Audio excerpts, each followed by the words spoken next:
Hop.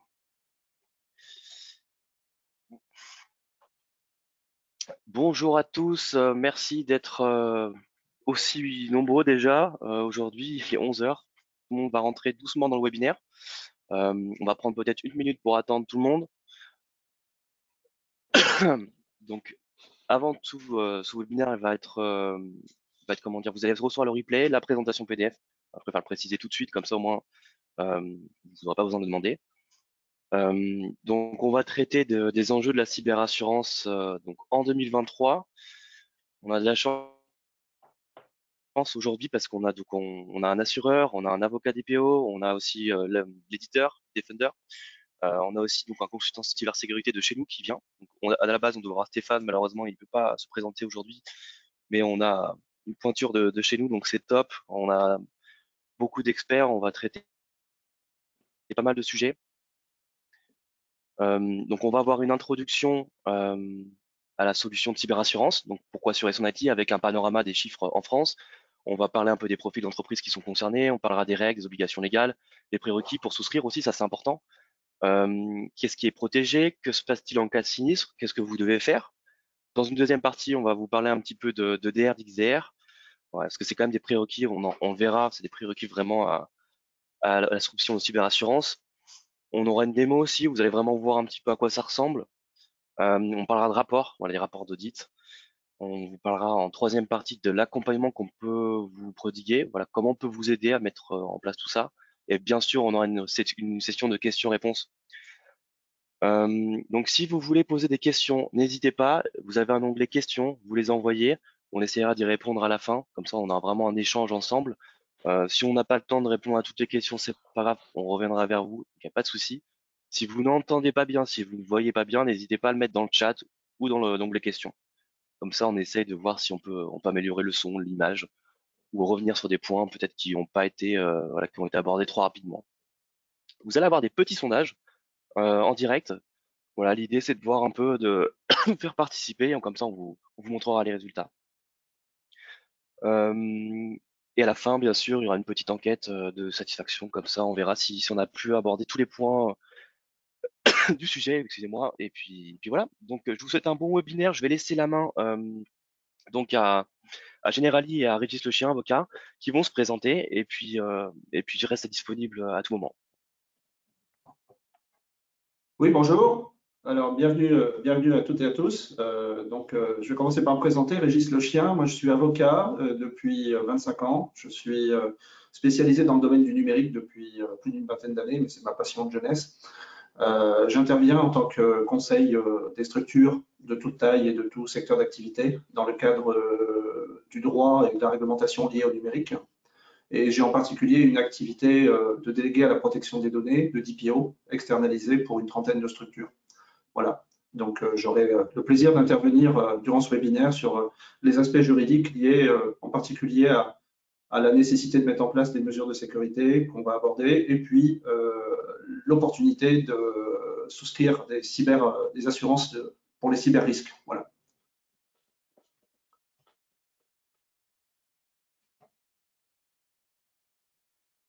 Oui, bonjour, Emmanuel Plantec, agent Generali sur Brest.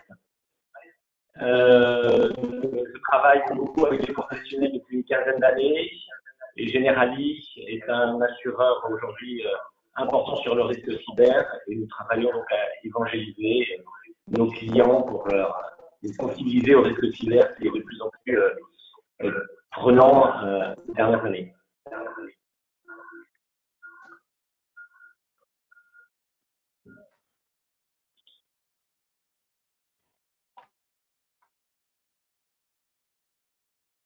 Yes, du coup, Régis, je te laisse partager la présentation, je t'ai donné les droits. Ok, très bien. Je sélectionne l'écran, je ne suis pas sûr, vous voyez l'écran, non, pas encore? Si, tout est bon, on voit bien l'introduction. Alors, l'introduction, effectivement, aujourd'hui, pourquoi nous sommes là et nous sommes tous présents pour manquer les risques cyber et l'opportunité en matière notamment d'assurance, c'est que la protection cyber est désormais devenue un enjeu majeur pour l'activité de toutes les structures, quelles qu'elles soient. c'est aujourd'hui incontournable. Il suffit de regarder ne serait-ce que les actualités pour voir le nombre d'attaques qui peuvent survenir, et encore, on ne parle pas de tout. La protection contre les cyberattaques nécessite de mettre en œuvre un cocktail en fait de mesures. Il y a des mesures qui sont techniques, qui doivent être mises en place, en particulier les moyens de prévention, c'est-à-dire pouvoir éviter les attaques et y parer avant qu'elles surviennent, bien entendu. Les moyens de détection, parce que parfois on peut se faire attaquer ou on n'est pas loin de se faire attaquer, mais on ne le voit pas venir, donc ou on se fait attaquer et on ne l'a pas vu, et il y a même des attaques, des cyberattaques qui se sont déroulées dans le temps sans que les entreprises, les structures détectent qu'elles étaient sous le coup d'une cyberattaque, donc ça c'est particulièrement dangereux. Et les moyens de lutte, qui sont notamment parmi les plus courants et les plus connus, les pare-feux, les antivirus et les nouvelles déclinaisons des solutions en matière de sécurité, notamment les EDR, la nécessité de mettre en place des VPN, de sécuriser donc les liaisons, de mettre en place du chiffrement. Malheureusement, ce n'est pas encore suffisamment démocratisé. Tout le monde connaît les solutions de chiffrement sur les espaces de stockage, mais en réalité, il y a beaucoup de structures qui n'ont pas encore fait le nécessaire pour chiffrer les contenus, notamment lorsque les terminaux peuvent être dérobés. Et puis, les sauvegardes, bien entendu, puisque c'est d'ailleurs le point crucial, dans le cadre notamment des ransomware où on se fait chiffrer en fait les données. Le seul moyen aujourd'hui de pouvoir remédier efficacement à ce type d'attaque, c'est de pouvoir disposer de sauvegardes qui, elles, n'ont pas été compromises et sont exploitables. Donc, des mesures également organisationnelles. Les mesures organisationnelles, là, c'est bien plus large et ça touche tout les secteurs d'une entreprise ou d'une structure, quelle qu'elle soit, d'une collectivité aussi, quels que soient les domaines. Ce sont des procédures pour pouvoir anticiper sur le plan de l'organisation le risque et la réalisation de ce risque. Donc, c'est notamment tout ce qui va être gestion de crise, c'est-à-dire pouvoir savoir comment on va réagir, qui va réagir, dans quel ordre, et puis ça peut aller dans des détails, comment on va se joindre si on n'a plus de réseau, si on n'a plus de système d'information, comment on va pouvoir communiquer, comment on va pouvoir alerter, comment on va pouvoir échanger des informations alors que le réseau est stoppé, puisque la plupart du temps, en matière de cyberattaque, la solution immédiate, c'est de tout couper. Donc, on a ce problème-là, c'est qu'on se rend sourd, aveugle et muet, alors que justement, on doit communiquer et on doit réagir. On a les fameuses, on va dire, procédures, plan de continuité d'activité et plan de reprise d'activité, qui sont aujourd'hui incontournables dans ce cadre-là, et non seulement sur le plan informatique, mais aussi sur le plan de tous les métiers de l'entreprise. Il s'agit de se demander comment les RH vont continuer à travailler, comment la paye va se faire, comment la relation client va se poursuivre. C'est particulièrement délicat si on n'a pas anticipé.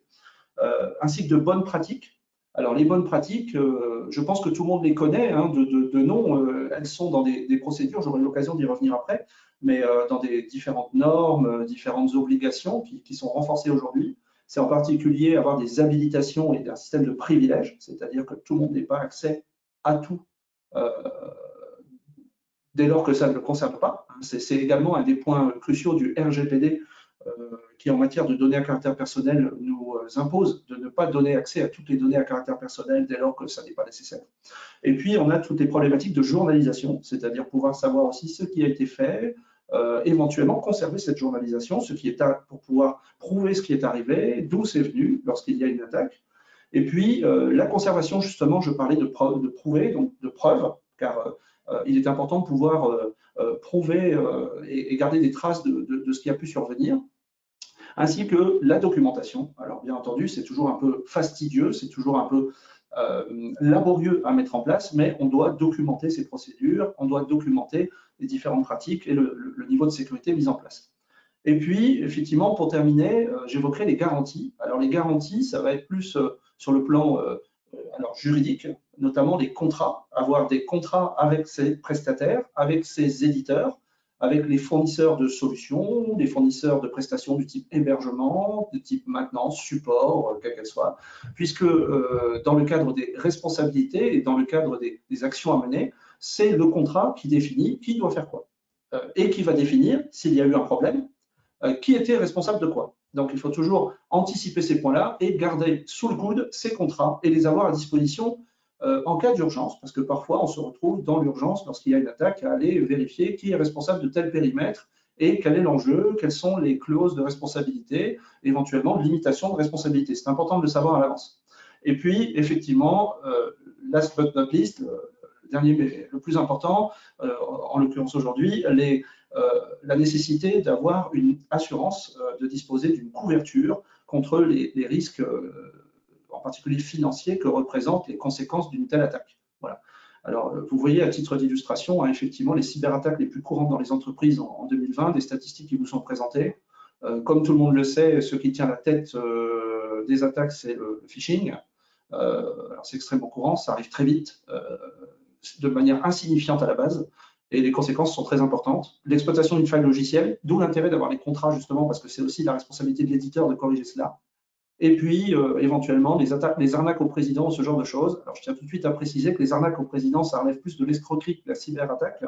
Et les arnaques au président, elles ne sont pas forcément couvertes par une assurance et ne peuvent pas forcément l'être. C'est plus délicat parce que là, on a éventuellement une faute qui est commise par l'entreprise elle-même pour s'être laissée escroquer selon le sérieux des procédures que vous mettez en place. Donc, méfiez-vous, cet aspect de l'arnaque au président est un sujet presque à part et qui nécessite de sécuriser beaucoup plus de choses. Voilà. Le contexte réglementaire. Je vais aller très vite sur le sujet parce que bon, c'est du droit et c'est toujours un petit peu fastidieux. Le droit commun, en matière de cyberattaque, on a le droit pénal qui couvre dans les articles 323.1 et suivants du Code pénal la notion d'attaque, un système d'atteinte à un système de traitement automatisé de données, le STAD, en matière pénale. C'est une notion particulière, mais qui couvre tous les systèmes d'information, mais même plus largement, tous les supports numériques qui peuvent contenir des données et qui ont vocation à être branchés sur un SI. Donc, ça peut être par exemple un automate, ça peut être une borne péage, ça peut être une clé USB, ça peut, voilà. Donc, c'est beaucoup plus large. C'est pour ça qu'on parle de STAD en matière pénale. Et puis, on a également le droit civil, c'est-à-dire celui qui couvre la responsabilité, c'est-à-dire je cause un dommage et je vais devoir le réparer. Et bien entendu, les conséquences d'une attaque, ça génère une responsabilité civile, l'article 1382 du Code civil. Alors, avec ceci en particulier, que l'auteur de l'attaque est responsable, mais si vous êtes vous-même attaqué, mais que votre attaque cause un préjudice à vos clients, à des tiers, à d'autres structures, vous pouvez vous-même être un maillon dans la chaîne de responsabilité, si en particulier vous n'avez pas fait le nécessaire pour vous protéger suffisamment vous-même. Donc attention, on peut se retrouver le relais de l'attaque et du coup le relais d'une responsabilité que l'on prend aussi. Un petit peu comme j'utilise, particulièrement en matière d'assurance, c'est très parlant, la notion de carambolage. Vous vous faites percuter par une voiture à l'arrière qui vous projette dans la voiture de devant, on va avoir des maillons de responsabilité qui vont fonctionner, avec une responsabilité première, bien sûr, de celui qui est arrivé derrière vous, qui vous a projeté dans la voiture de devant, mais vous allez quand même vous retrouver responsable. C'est-à-dire, il y a quand même un enjeu. Donc, l'autre aspect qui couvre également la prévention des cyberattaques et la nécessité vraiment de se couvrir, c'est le RGPD, bon, la protection des données à caractère personnel, qui impose, le RGPD, dans un de ses articles, c'est de se prémunir des attaques en assurant la sécurité technique et organisationnelle des données, en fonction de leur sensibilité. Donc ça veut dire tout simplement que de manière générale, le RGPD consacre l'obligation de se sécuriser techniquement et sur le plan organisationnel. C'est assez simple, mais ça couvre effectivement ensuite tout ce que l'on va développer aujourd'hui. La protection de secteurs d'activité sensibles. Alors, ce sont des réglementations sectorielles ou particulières, mais qui ont tendance à se développer. Et au final, ça va devenir, dans quelques temps, si on continue comme ça, généralisé. C'est en particulier les directives NIS. Donc la directive NIS, Network and Information System Security, sur le plan européen, qui est de 2016, ainsi que la directive NIS 2, qui est toute récente, qui date du 27 décembre 2022 et qui va être appliquée en particulier en France d'ici à fin 2024. On avait 10 secteurs dans NIS 1, qui étaient des secteurs primordiaux de l'activité économique, tout ce qui est fourniture d'eau, énergie, ce genre de choses, qui étaient visés, avec une obligation de se sécuriser. Là, c'est la loi qui vous le dit. Ce n'est pas simplement vous pour vous protéger, c'est la loi qui vous l'impose. Et avec NIS 2, on change de braquet, on va avoir 600 types d'entités qui vont se retrouver obligés de respecter les référentiels de sécurité qui sont imposés par la directive NIS. Et en particulier, les opérateurs de services essentiels, comme avant, mais aussi tous les fournisseurs de services numériques. Et ça va être beaucoup plus large en termes d'étendue, cette obligation-là réglementaire, en fait, de se sécuriser. Et puis, on a effectivement d'autres exigences sectorielles selon les domaines d'activité comme NIST, Solvabilité 2 pour les banques, les assurances, le RGS, référentiel général de sécurité pour les administrations et les collectivités, et puis tout ce qui va être effectivement les normes ISO 27001, lorsque vous avez notamment dans l'industrie des fournisseurs et des clients qui se l'imposent, et puis le PCI DSS qui est une norme en particulier pour le paiement par carte bancaire, avec la nécessité de sécuriser également son système. Voilà. Alors, l'évolution toute récente, toute chaude en quelque sorte dans l'actualité, c'est que le droit des assurances vient de prendre en compte l'assurance cyber, qui n'était pas auparavant quelque chose de pris en compte de manière spécifique. Hein. C'est un marché naissant et ce sont des solutions naissantes en quelque sorte encore aujourd'hui. Hein. On est sur l'échelle de quelques années. Et le Code des assurances vient d'intégrer l'assurance dommage aux biens consécutif aux atteintes des systèmes d'information et de communication. Donc, on est en plein dedans. Ainsi que la notion de perte pécuniaire consécutive aux atteintes de ces systèmes. Voilà. Donc, en gros, l'État veut mieux contrôler effectivement la manière dont c'est couvert, dont ça s'applique, et puis savoir aussi ce qui se passe.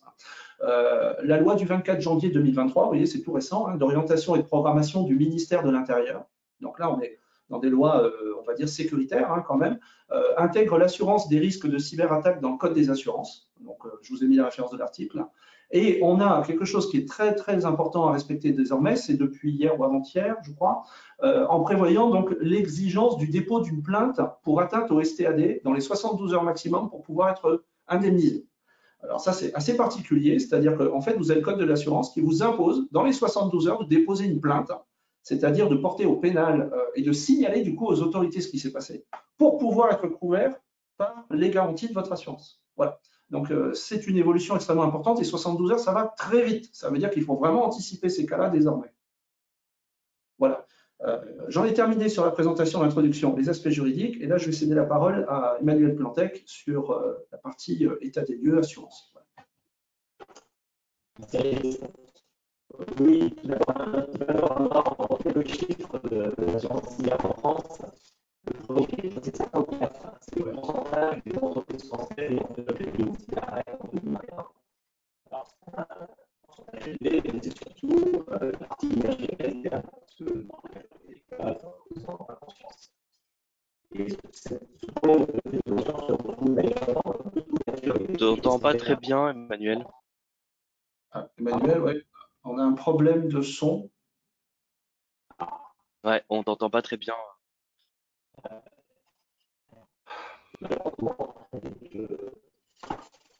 Je ne peux pas faire mieux. Je suis à mon téléphone également. Je ne sais pas ce qui se passe. Alors, Essaye à la limite, Emmanuel, de couper ta webcam peut-être pour avoir plus de flux. est-ce que c'est mieux?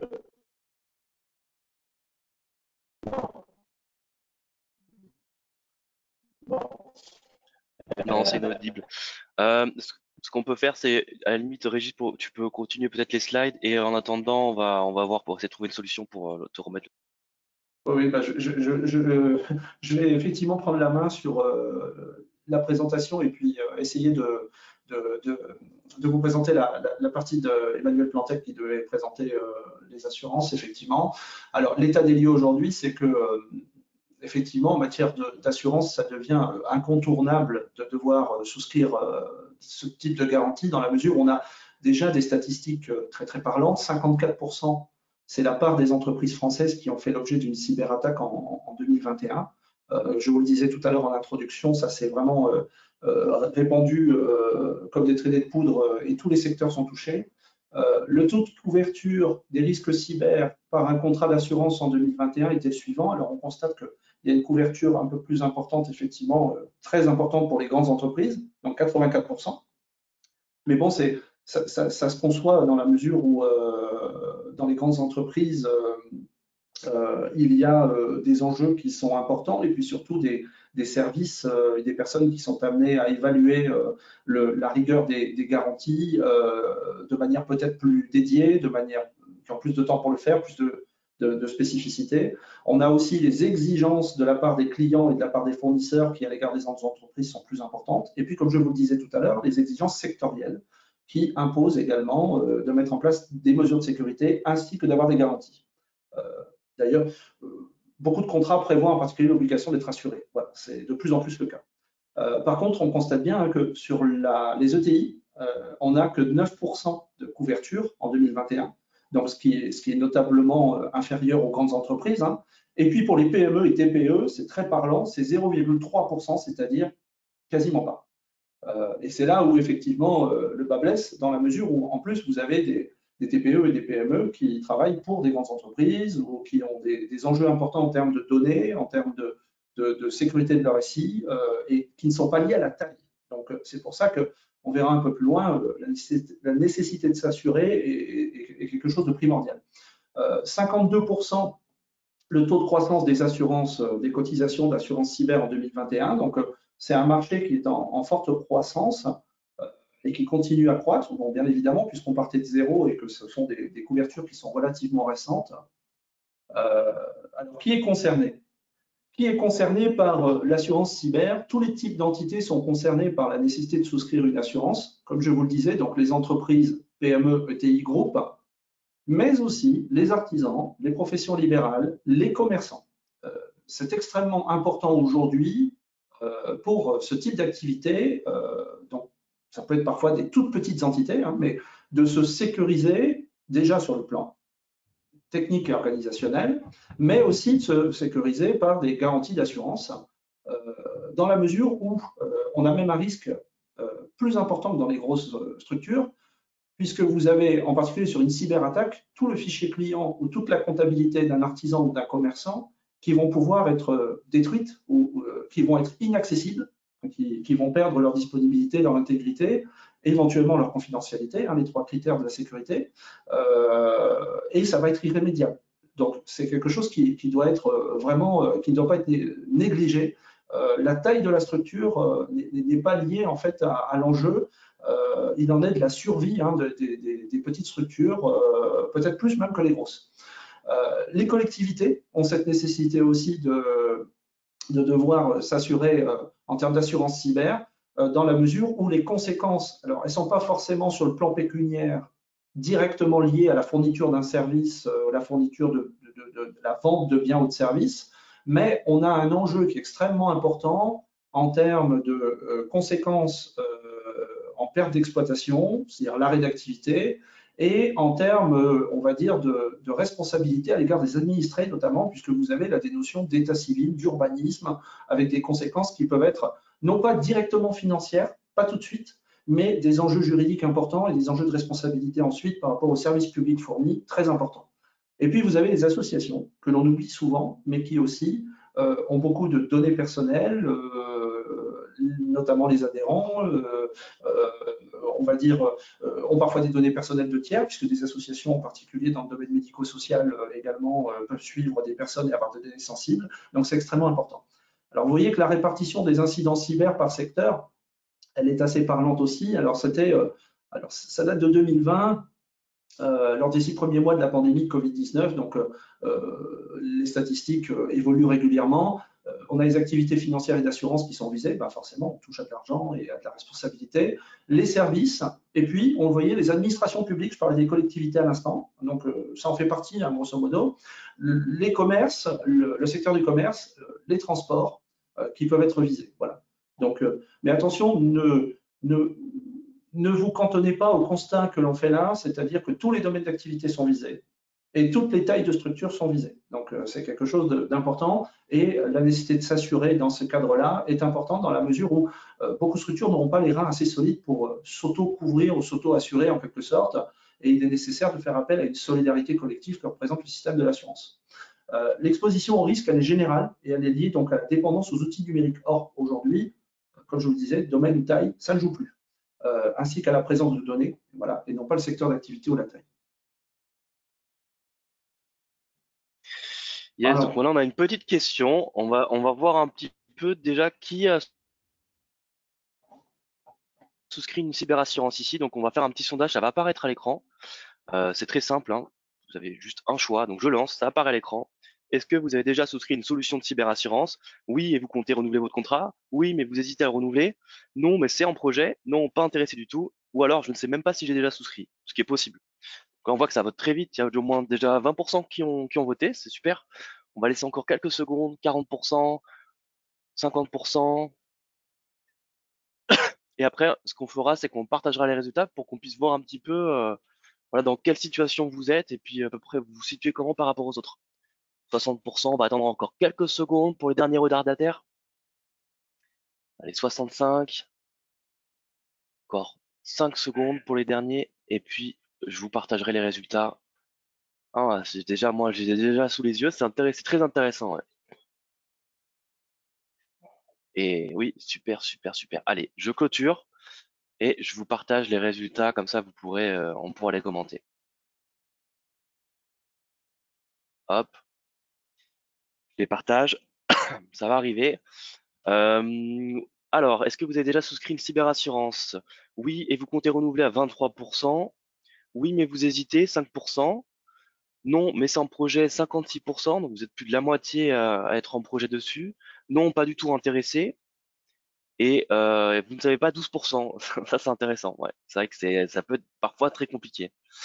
Je vais te redonner la main, de toute façon, Régis. Hop, hop.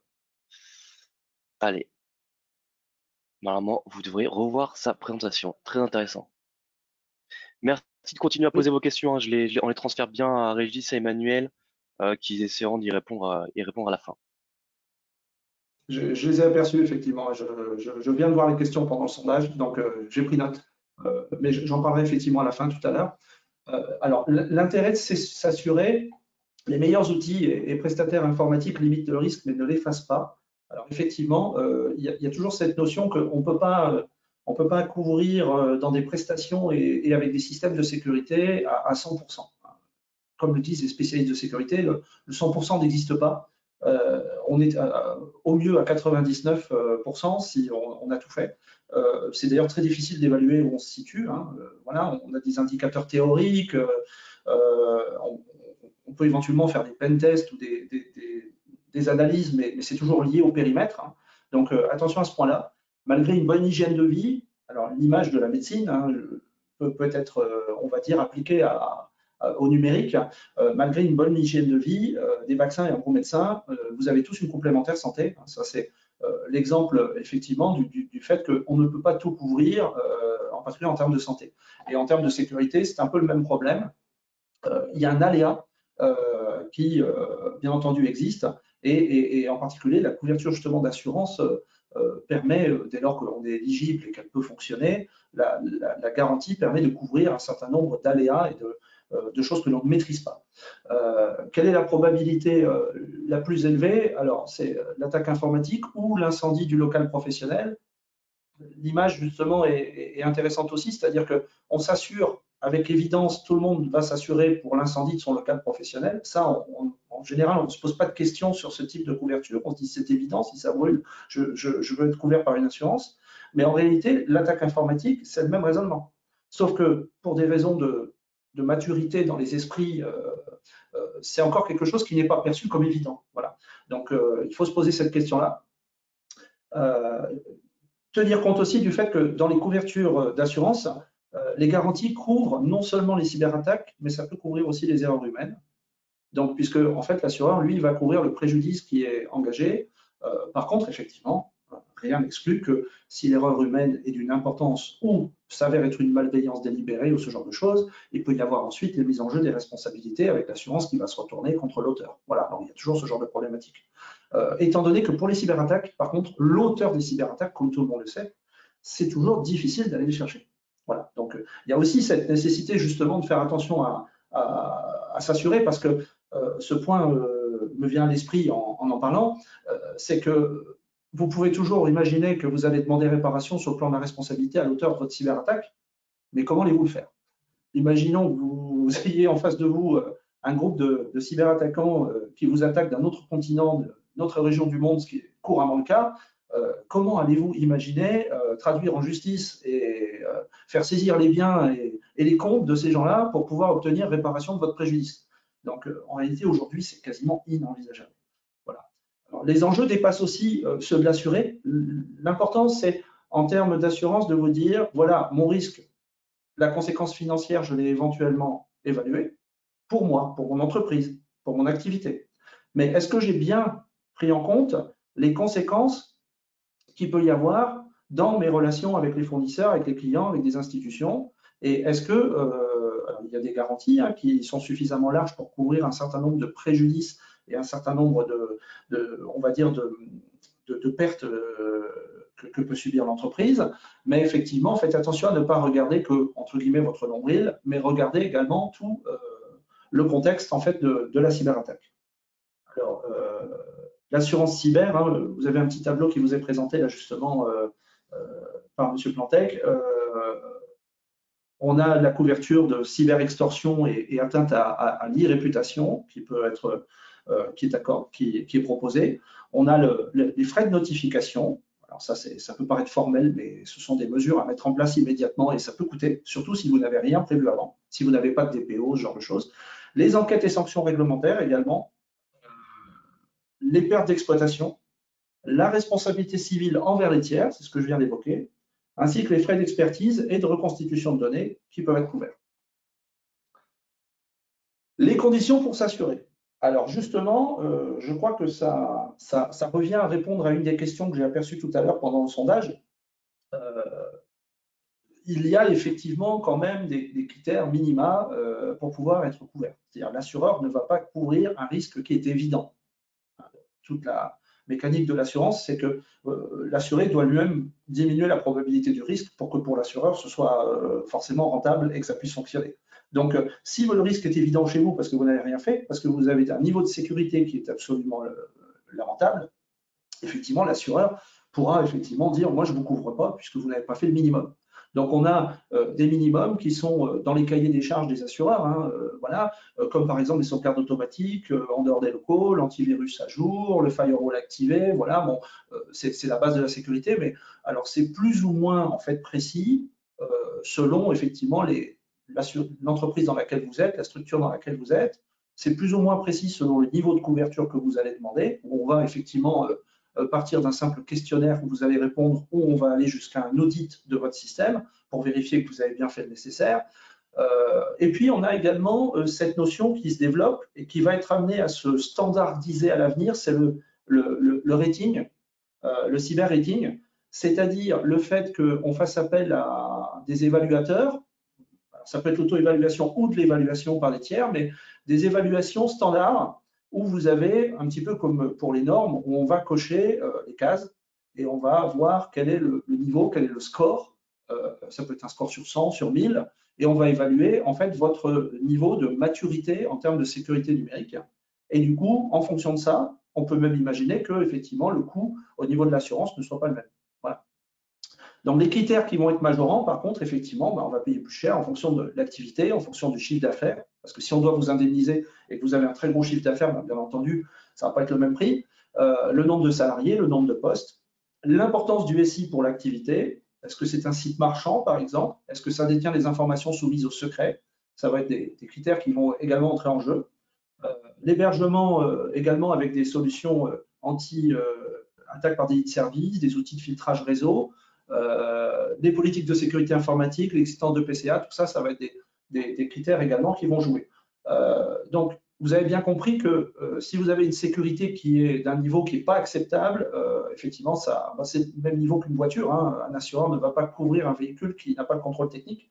Donc, il y a un certain nombre de critères à respecter. Et l'image du contrôle technique pour les véhicules, il faut en fait s'y référer pour voir comment va être l'évolution en termes de sécurité numérique et d'assurance. Voilà.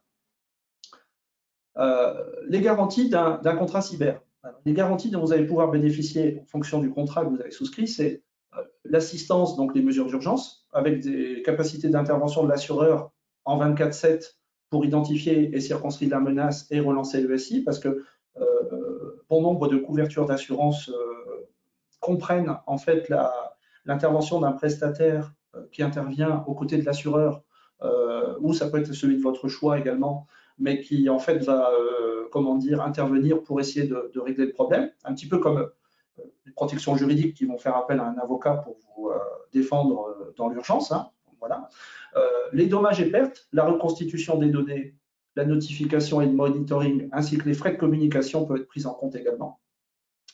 Alors après, ça dépend des couvertures. Moi, je ne suis pas assureur, je suis avocat, mais Monsieur Emmanuel Plantec, malheureusement, avec sa liaison défectueuse, aurait pu peut-être détailler un peu plus les choses, mais cela dépend bien entendu des niveaux de garantie que vous pouvez souscrire, et il y a éventuellement un catalogue de services et de garanties qui peuvent être offerts et que l'on doit souscrire ou pas par rapport à vos besoins, hein, voilà.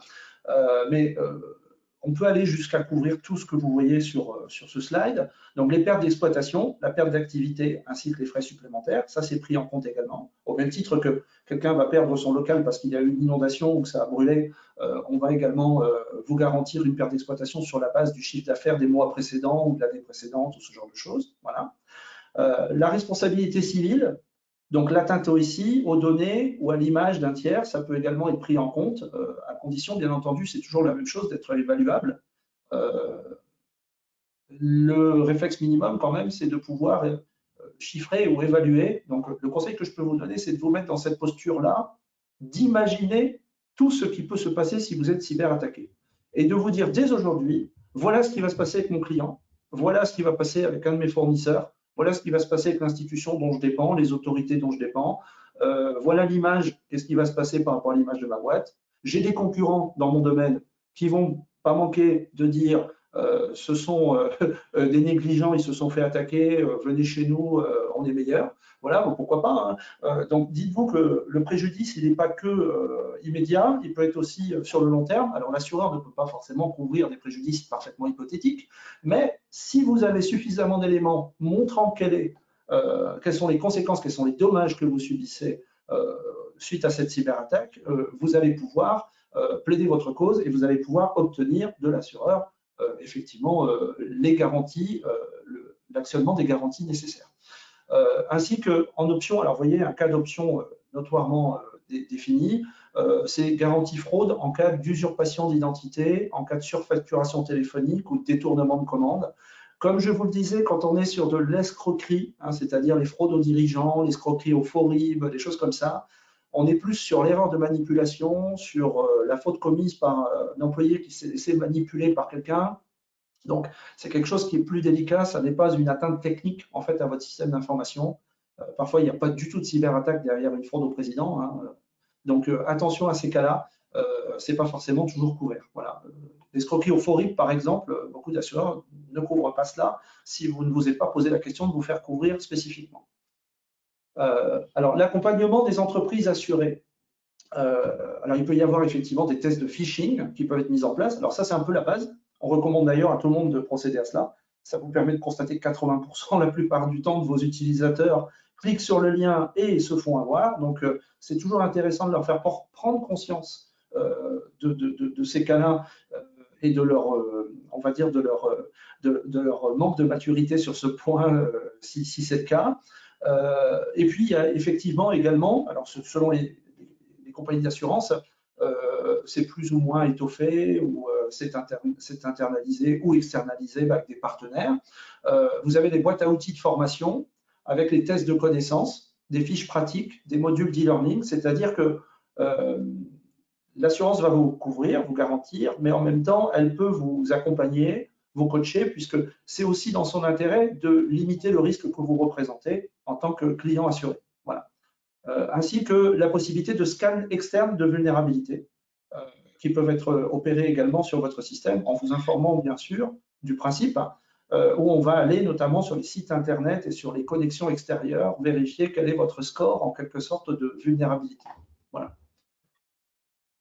Alors, il nous reste peut-être 2 minutes encore sur ça et après je pense qu'on va switcher. Oui, tout à fait, pas de problème. On arrive à la fin. La nécessité d'anticiper et de rester prudent, c'est le recours aux garanties d'assurance. Dites-vous que ce n'est pas inconditionnel quand même, hein. Il est nécessaire de s'être doté préalablement des bonnes pratiques et des bons réflexes. Ce que je viens de dire, c'est qu'il faut, dans tous les cas, minimiser, quoi qu'il en soit, les probabilités d'attaque et l'étendue, l'ampleur des conséquences. C'est-à-dire que ne vous livrez pas pieds et poings liés à votre assureur. C'est-à-dire que déjà, il est de votre intérêt, au-delà de l'assurance, de vous protéger. Donc, et de minimiser le risque, bien entendu. Ce n'est pas parce que votre voiture est assurée que vous pouvez vous permettre de rouler en dehors des limites sur les trottoirs et écraser des gens. Donc l'idée effectivement, c'est qu'il faut déjà se prémunir en amont. Ne pas se trouver dans les cas d'exclusion de garantie, c'est-à-dire que quand on souscrit une couverture d'assurance, quelle qu'elle soit, vérifiez bien les conditions d'exclusion, vérifiez bien quel est l'environnement nécessaire pour pouvoir quel est le cahier des charges, hein, voilà, et puis essayez justement de vous y conformer pour pouvoir être couvert effectivement. Maintenir en condition les moyens techniques et organisationnels, c'est-à-dire ne vous dites pas j'ai souscrit l'assurance donc je peux laisser passer le temps. C'est une veille permanente et c'est un effort permanent de se sécuriser et de faire appel à votre assureur ou au prestataire pour être sécurisé et aux solutions à jour, de disposer des preuves utiles à la défense de ses intérêts et l'actionnement de la garantie, c'est-à-dire garder des preuves. Faites attention à avoir des preuves de vos niveaux de sécurité et éventuellement de ce qui peut vous arriver. Et respecter les impératifs, notamment le cas là, que vous venez de voir dans la réglementation, j'ai précisé tout à l'heure, c'est la plainte obligatoire dans les 72 heures pour que l'assurance puisse indemniser. Voilà. Alors, Monsieur Plantec nous livrait quelques exemples tarifaires pour vous éclairer, en fait, concernant le niveau de cotisation et la taille de la structure par rapport aux différentes offres. Voilà. Que vous pouvez constater sur les slides, avec des cotisations qui peuvent aller de 700 € jusqu'à des montants de 6 000 € pour une entreprise de 120 personnes, voilà, avec un chiffre d'affaires de 15 000 kilos. Voilà. J'en ai terminé. Super, sur... merci beaucoup Régis. On voit que merci d'avoir repris la partie du coup d'Emmanuel qui a un petit problème de micro. Du coup, merci beaucoup encore. On voit que tu as beaucoup d'expertise. Emmanuel est toujours là, hein, il pourra répondre à toutes vos questions dans le chat. Je vous ai mis aussi un lien pour prendre rendez-vous directement avec Régis ou Bitdefender ou alors du coup Emmanuel ou nous-mêmes. On va laisser maintenant la partie à Stéphane. Le Régis a bien fait le lien justement entre il faut s'assurer, mais il faut aussi bien se protéger. Et comment on se protège bien? Et ben, on peut commencer déjà par un EDR et Stéphane de Bitdefender va se présenter et va vous parler un petit peu d'EDR. Effectivement. Stéphane Ouradan, responsable vente pour les pays francophones, en charge aujourd'hui de vous présenter ce que fait un EDR, ce que fait un XDR, et ce que peut proposer notre solution afin de pouvoir répondre aux besoins des assurances et répondre aux besoins de protection de vos infrastructures. Donc en premier, on va avoir une petite nouvelle question. Alors, je ne sais pas si tu reprends la main. Yes. Je te laisse. Alors, je vais poser la petite question. On va vous demander, c'est un sondage comme tout à l'heure, est-ce que vous avez déjà déployé des outils de type EDR, XDR ou un service MDR au sein de votre organisation? Donc, oui, peut-être un EDR, peut-être un XDR, non, aucun des deux, ou peut-être que vous avez aucune idée, ce qui est possible aussi. On va vous laisser quelques instants et puis on partagera au global les réponses pour voir un petit peu où vous vous situez et voir comment on pourrait vous aider. Allez, on attend encore quelques secondes pour les derniers retardataires. Ça vote très vite, hein, on est déjà à 60%. Vous êtes très réactifs aujourd'hui, c'est super. 65, allez, 65%, allez, encore quelques secondes. Ah, j'ai déjà les premiers chiffres et c'est très intéressant. 66%, allez, encore 2 secondes. Et on va clôturer et partager les résultats. Allez, c'est terminé, je clôture et je partage. Alors, c'est intéressant, 49% d'entre vous ont un EDR, 11% en XDR, qui sont peut-être plus avancés, 15% n'ont rien du tout, et 25% n'ont pas d'idée. Donc, c'est très intéressant de voir ça. Est-ce que ça correspond ou pas, Stéphane, à ce que tu vois? C'est effectivement ce que l'on peut constater aujourd'hui sur le marché français. En règle générale, il y a quand même plus d'une entreprise sur deux qui est déjà équipée d'une solution de type EDR. Effectivement, l'XDR est beaucoup moins répandu, on va dire, pour l'instant. Donc, les résultats corroborent effectivement le marché français actuellement. Alors, je vais vous partager. Il faut que tu me nommes présentateur, s'il te plaît.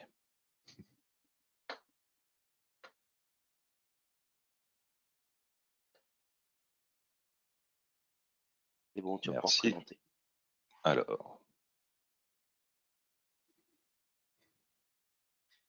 N'hésitez pas, hein, si vous avez envie de prendre rendez-vous pour en savoir plus, si vous voulez plus d'informations, je vous ai mis dans le chat un formulaire de prise de contact. Voilà, donc normalement, j'ai partagé mon écran.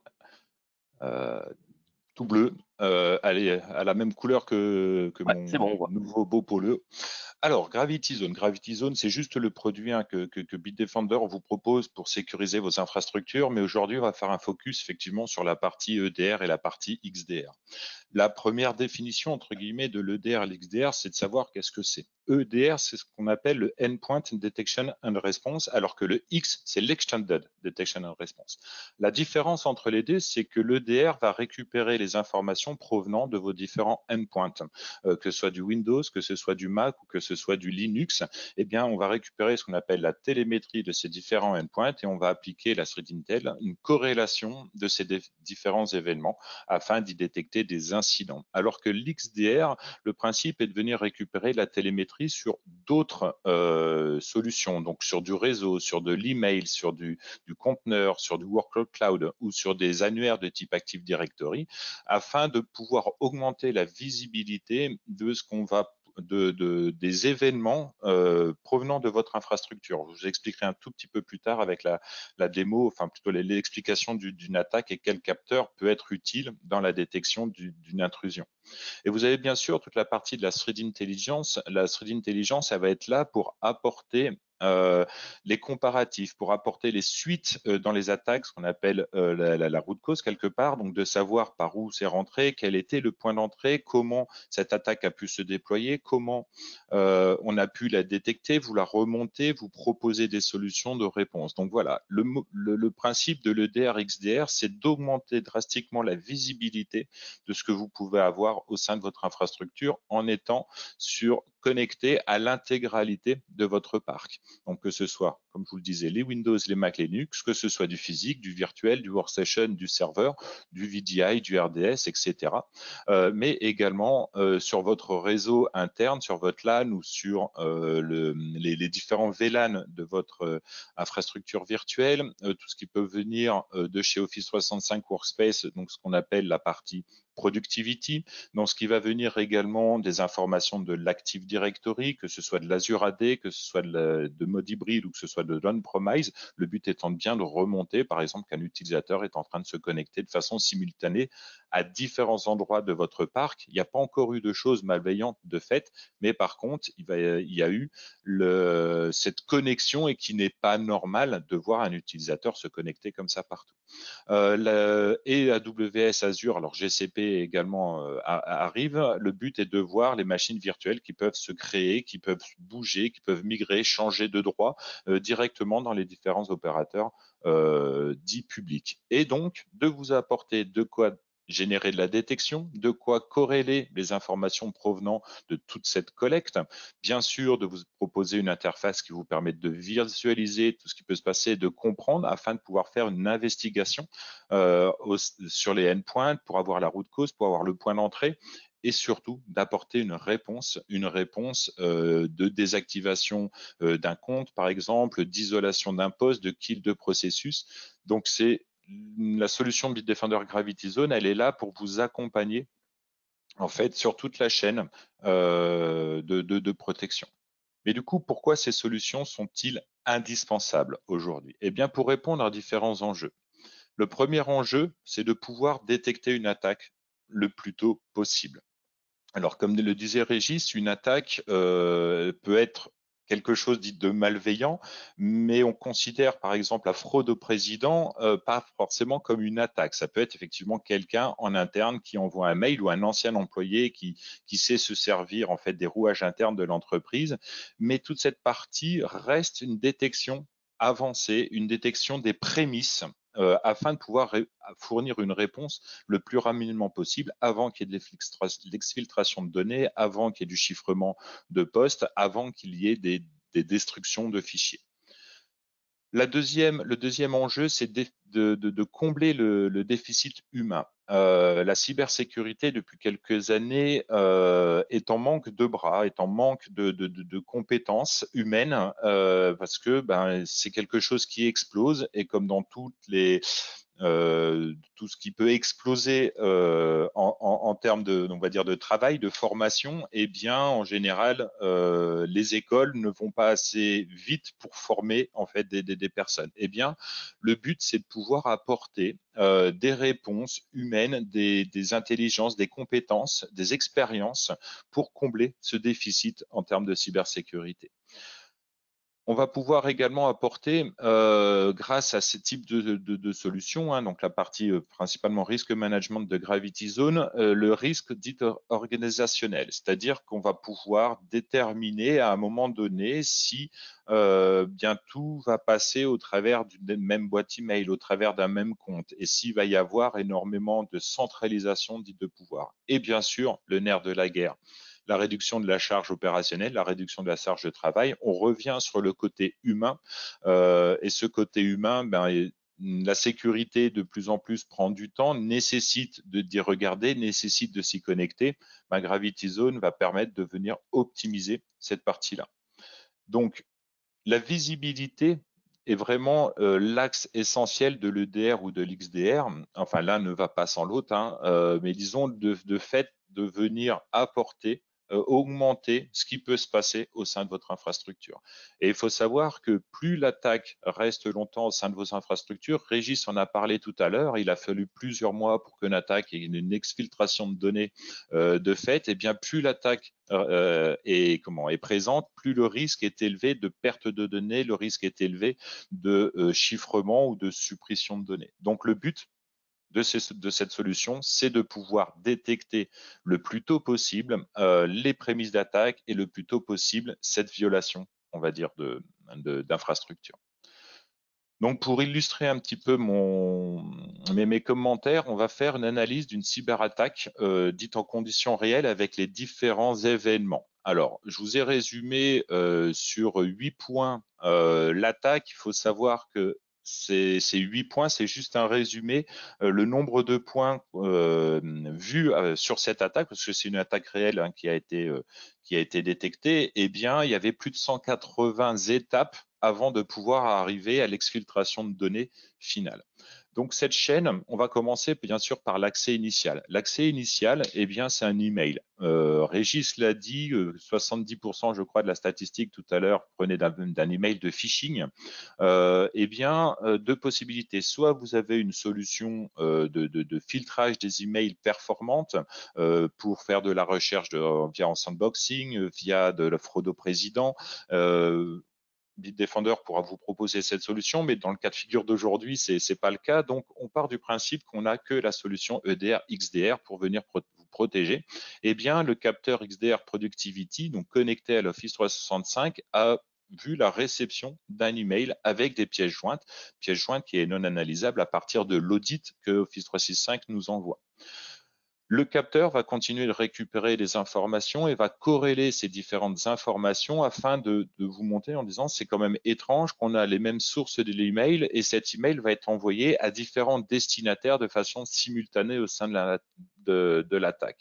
Et ensuite, il va y avoir directement une corrélation au sein de tous ces emails et pour se rendre compte que ces emails sur les 30 personnes sont ciblées, mais dans ces 30 personnes ciblées, eh bien, c'est que des personnes, entre guillemets, qui sont décisionnaires. Donc, la partie dite XDR va permettre, avec l'humain, on en revient, on en reparlera à la fin, mais va permettre de voir qu'il y a un prémisse de quelque chose qui est en train de se passer. Ce n'est pas normal que 30 emails a été envoyé de tel à tel email et principalement plus avec des noms, avec des usurpations potentiellement d'identité. Et qu'est-ce qui se passe en fait à la suite? C'est que la pièce jointe, elle est ouverte. Un des 30 utilisateurs qui a reçu l'email, eh bien, va ouvrir cette pièce jointe. Et manque de bol, cet utilisateur est administrateur local de sa machine, c'est régulièrement le cas, et du coup, cette pièce jointe va venir s'exécuter directement sur la machine. Le fait de s'exécuter en parallèle, eh bien, elle va communiquer avec une adresse IP à l'extérieur. Eh bien, les capteurs EDR continueront de vous remonter cette information-là. Donc, que ce soit la partie code malveillant qui vient s'exécuter, qui a été détectée par la partie anti-malware dite EPP historique, et que il y a une communication en direction de l'extérieur qui, elle, est détectée par la partie EDR en termes de communication.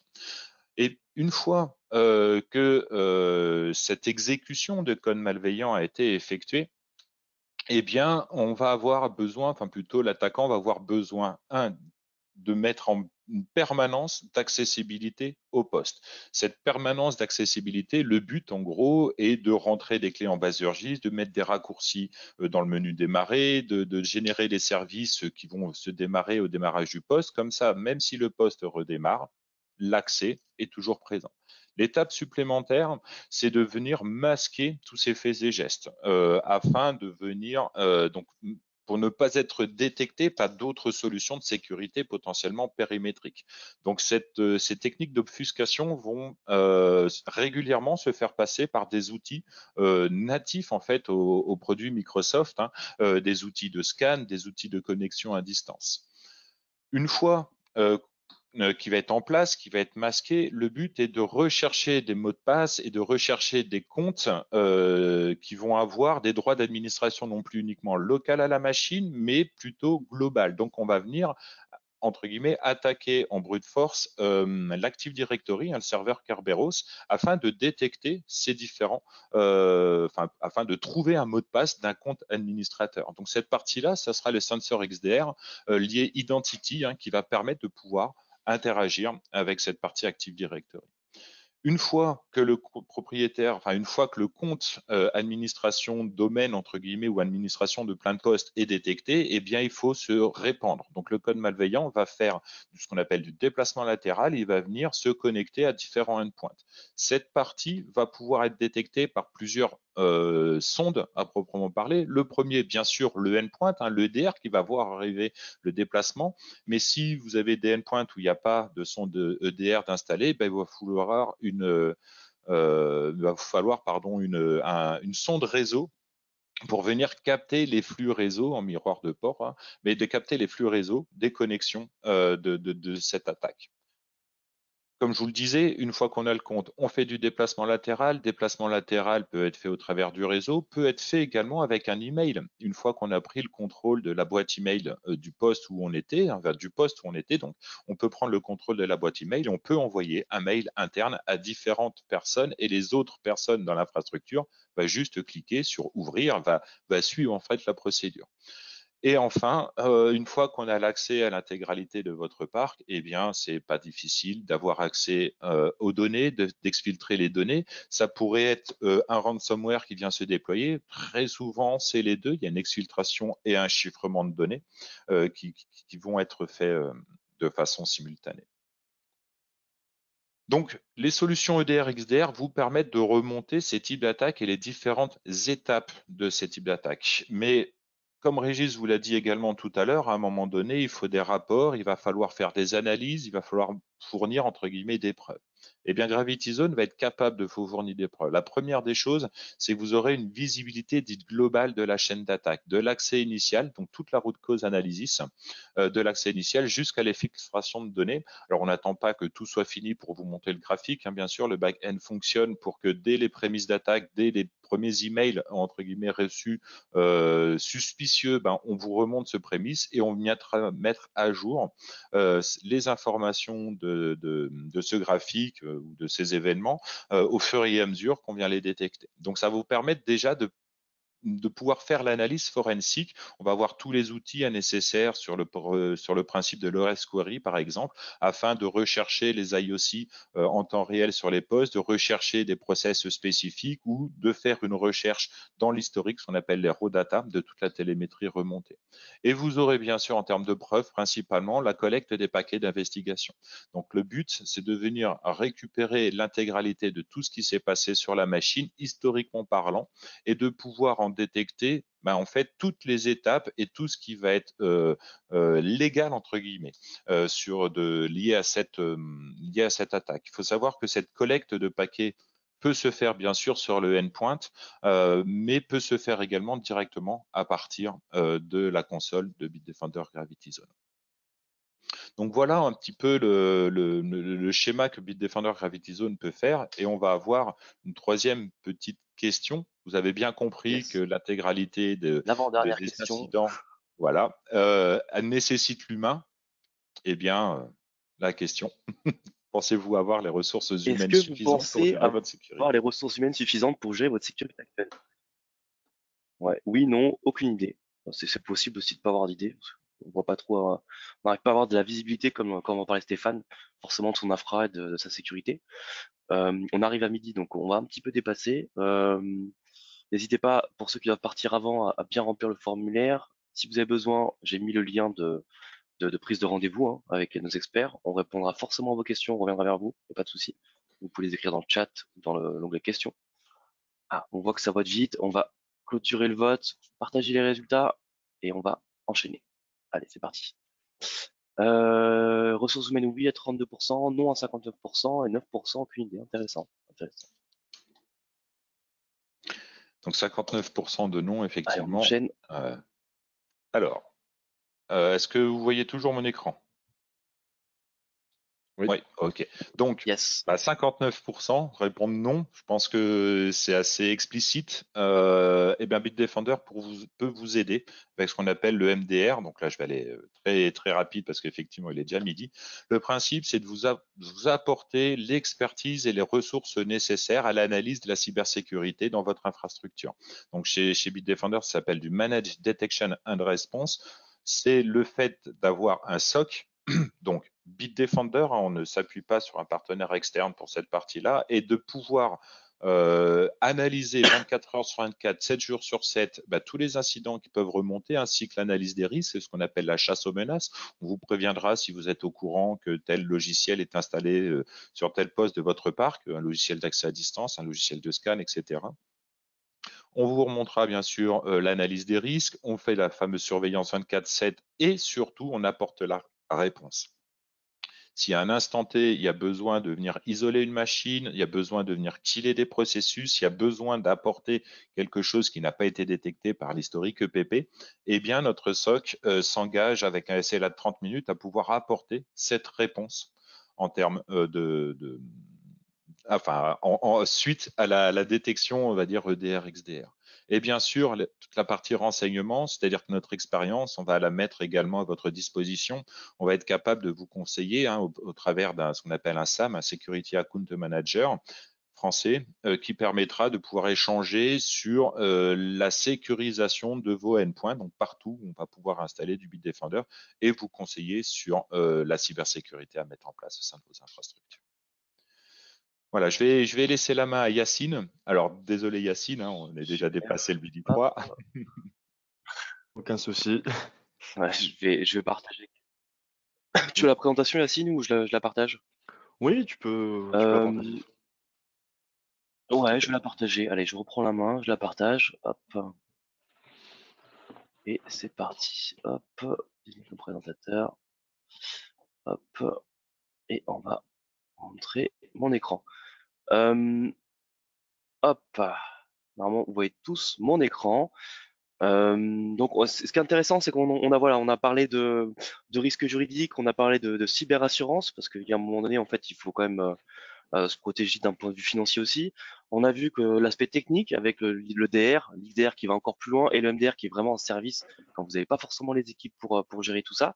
Et là, le dernier point, c'est notre accompagnement, comment nous on peut vous aider. Voilà, si vous travaillez avec nous, voilà, comment nous partenaires Bechley comme ça, on peut vous aider. Donc, je laisse la main à Yacine.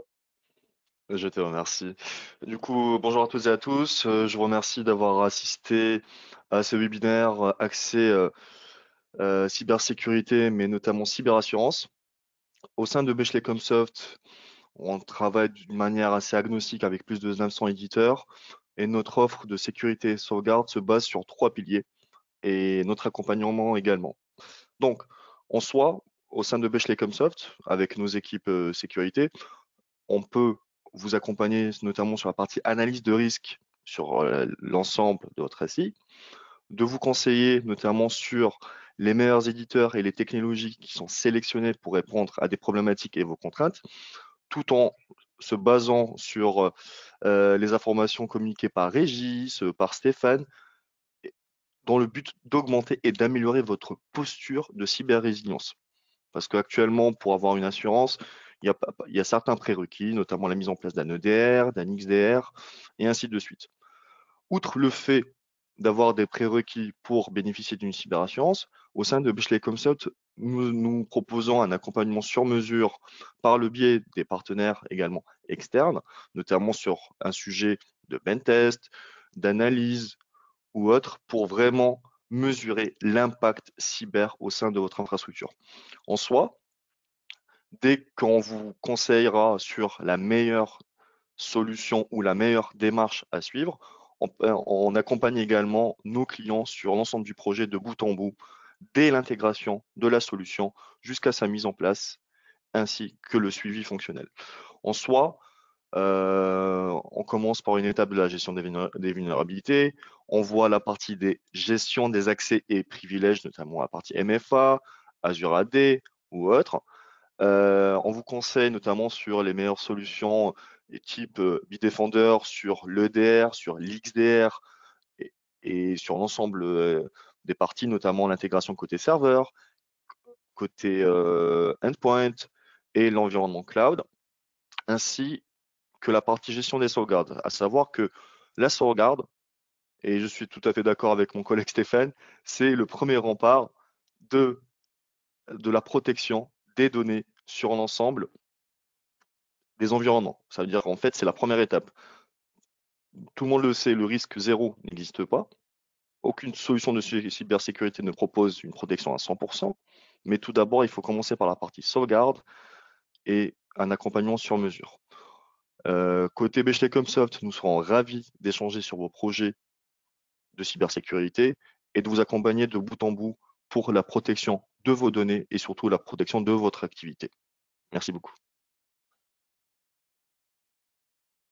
Yes, merci Yacine. C'était très très succinct et comment dire, à la fois très synthétique. Donc une dernière petite question, après on vous laisse tranquille. Est-ce que vous souhaitez être accompagné par un expert cybersécurité, voilà, Bechley Comsoft, dans votre projet cybersécurité? C'est intéressant de savoir ça, si oui ou non en fait il y a des besoins ou autres. Voilà, on vous laisse quelques secondes, on vous laisse voter tranquillement. Et puis après, je pense qu'on va passer aux questions-réponses. Il y a énormément de questions, donc si on ne peut pas y répondre à toutes, on reviendra vers vous. On vous appellera, on vous enverra un mail, on planifiera un second rendez-vous. Donc ne vous inquiétez pas, il y a aucun souci. Hop, je vais arrêter, partager l'écran, super. Hop. Super, on attend encore quelques secondes et puis on va fermer. Allez, on clôture. Hop. Allez, on arrête de partager et on va essayer de regarder les questions. N'hésitez pas, hein, même si vous devez partir, vous pouvez mettre les questions dans l'onglet questions. Dans la présentation, vous aurez, bon, on va vous l'envoyer, vous aurez le lien des replays, vous aurez le lien pour prendre rendez-vous avec chaque comment dire, personne qui peut vous intéresser. Qu'est-ce que je peux prendre comme question? Alors, je vais quand même continuer de partager ça. Voilà. Donc on a une question. Hop. Si on en prend une. Il y a beaucoup de collectivités territoriales, ça revient souvent, qui ont besoin d'accompagnement, voilà, qui ont un petit peu de mal à, comment dire, à faire rentrer ça dans leur département. Comment vous pouvez vous les aider, Régis et Emmanuel, sur ce point-là? Parce que notamment, j'ai quelqu'un qui nous dit, ouais, assurance, machin. Ouais, c'est des marchés, paraître les marchés, ouais, c'est pas paraître les marchés. Ils sont Il y a obligés de faire plusieurs paraître questions concernant les collectivités. J'ai répondu par écrit, mais je Ouais. vais répondre rapidement, très vite. Effectivement, la problématique de la collectivité, c'est qu'elle doit publier les marchés s'il souhaite faire appel à l'assurance prestataire. Après, comme je l'ai mis rapidement par écrit, il y a des cas particuliers dans lesquels on n'est pas obligé de respecter la procédure si c'est manifestement contraire aux intérêts de l'acheteur ou au contraire à l'intérêt général. Donc voilà, ça peut rentrer éventuellement dans ce type de cas parce que effectivement, si vous vous assurez contre le cyber-risque, vous êtes une cible intéressante pour les attaquants dans la mesure où ils vont considérer que vous êtes une sorte de tirelire potentiel. Et le cas échéant, alors ça rejoint la question sur les rançons. Vous allez éventuellement plus facilement payer la rançon. Alors ça dépend si l'assureur couvre cela. Alors il y a débat chez les assureurs. J'en profite pour répondre à une autre question justement sur ce point. Il y a débat chez les assureurs, il y a même débat au niveau des autorités. Le ministère des Finances avait dit pour nous, on peut payer la rançon. Ce qui a fait bondir le directeur de l'ANSSI, l'Agence nationale de sécurité des systèmes d'information, qui est farouchement contre cela. Le prédécesseur, Guillaume Poupard, et son successeur, c'est la même chose. En termes de sécurité, payer une rançon, c'est compliqué parce que c'est tentant, mais on alimente déjà l'économie illégale, souterraine, donc on peut se demander si c'est légal de le faire et si c'est légal de couvrir ça. Est-ce qu'une collectivité, par exemple, peut le faire? À titre privé, pourquoi pas, mais est-ce qu'une administration de collectivité a le droit de le faire? C'est une utilisation du denier public qui prête sujet à caution. Et puis ensuite, on a la problématique du fait que c'est pas garanti le résultat. Hein. Les pirates vont prendre l'argent mais pas vous donner la clé. Et puis en plus de ça, vous allez les intéresser doublement, ils vont revenir. Donc il faut faire attention à ce sujet-là. Chez les assureurs aussi, hein, le fait de couvrir cela ou pas, ça fait débat. J'en veux tout simplement pour clôturer le sujet, la fameuse loi dans laquelle la LOPMI, la loi d'orientation de programmation au ministère de l'Intérieur, qui précise qu'il faut déposer plainte dans les 72 heures. Au début était prévu l'indemnisation des conséquences pécuniaires et rançons, et ça a été retiré. Dans les débats, le Sénat était pour, après en deuxième lecture, ça a été retiré, donc il y a un vrai débat, il y a un vrai sujet. Voilà, normalement non, quoi. On ne paye pas la rançon. Il vaut mieux vous protéger avant et ne pas alimenter l'économie souterraine. Voilà. Et puis, effectivement, il y avait le point sur la publicité des débats et puis la collectivité qui s'auto-assure. Alors oui, les collectivités ont cette capacité, cette possibilité de décider de s'auto-assurer pour ce qui n'est pas obligatoire en termes de garantie, en termes de couverture. Encore faut-il en avoir les reins suffisamment solides. Hein. L'auto-assurance revient quand même au fait de devoir supporter les conséquences de ce qui se passe. Donc, c'est un vrai débat de faire appel à une solidarité collective au niveau assurance, privée, quoi, mais collective, et de s'auto-assurer. Voilà. Voilà pour ces questions. Mal d'autres questions. Alors, ça, c'est plus, je pense, pour Emmanuel. Je ne sais pas si tu pourras forcément répondre ou si tu peux répondre dans le chat.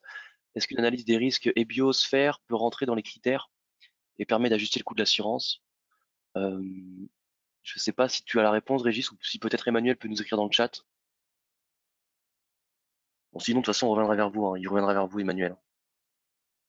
J'essaie de nouveau à voir si vous m'entendez. On t'entend pas très bien, toujours pas. Tu peux écrire dans le chat ou sinon on reviendra vers la personne. Après, moi, je réponds pas en tant qu'assureur, avocat, mais avocat. Enfin, je pense qu'une analyse, toute analyse de risque qui pourra être menée selon des standards type ISO et BIOS ou autres, effectivement, et qui peut être produite à l'assureur, est de nature, effectivement, à mon avis, à l'orienter dans son évaluation du risque qu'on représente et des garanties et du rapport prime-garantie.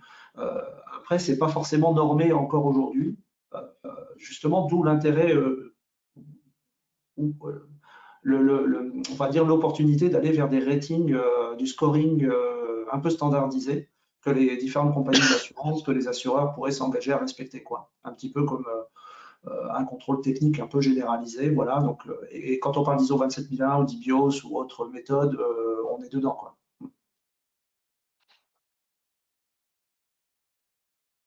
J'ai d'autres questions par rapport à l'auto-assurance pour les petites institutions ou les petites entreprises. Ça, c'est plutôt Emmanuel qui pourra vous répondre directement. Il vous répondra, il va revenir vers vous pour ça. Là, je vois que le temps file, il est 12h14, on a énormément de questions. Bon, on n'aura pas pu tout traiter. C'est vrai que c'est un sujet qui est complexe. On avait prévu 1 heure, mais on se rend compte qu'en 1 heure, traiter de la cyberassurance, le côté juridique, le côté technique, le côté accompagnement, c'est très long. Donc, ce qu'on peut faire, c'est qu'on va revenir vers chacun d'entre vous, tous ceux qui ont posé des questions, on va revenir vers vous. Je vous ai mis un lien pour prendre rendez-vous si vous voulez aller un peu plus loin. On va vous envoyer le replay, la présentation par email, donc il n'y a pas de souci. Quand on fermera ce webinaire, n'hésitez pas à répondre à l'enquête. Voilà, c'est juste pour savoir ce qui vous a plu, ce qu'on pourrait développer et mettre vos commentaires. Donc c'est très important pour nous, comme ça on peut s'améliorer après derrière. Voilà, j'espère que ça vous aura intéressé, que ça vous aura plu. Merci beaucoup à Régis, Emmanuel, Stéphane et Yacine d'avoir participé à ce webinaire. C'était une première de faire de la cyberassurance, voilà, de faire du côté technique d'accompagnement. On fera peut-être un format plus loin la prochaine fois. Mais en tout cas, voilà, on reste à votre disposition. Ils sont tous plus compétents les uns que les autres. Vous les constatez. Et voilà, on va vous accompagner. Et on va revenir à vous pour répondre à toutes vos questions. Merci beaucoup. Bon appétit. Et puis, n'oubliez pas de remplir le petit formulaire avant de quitter le webinaire. Bonne journée à tous. Au revoir. Bonne journée, au revoir. Bonne journée. Au Merci revoir. également, bon appétit, merci pour votre présence et merci pour l'organisation. Au revoir. Au revoir.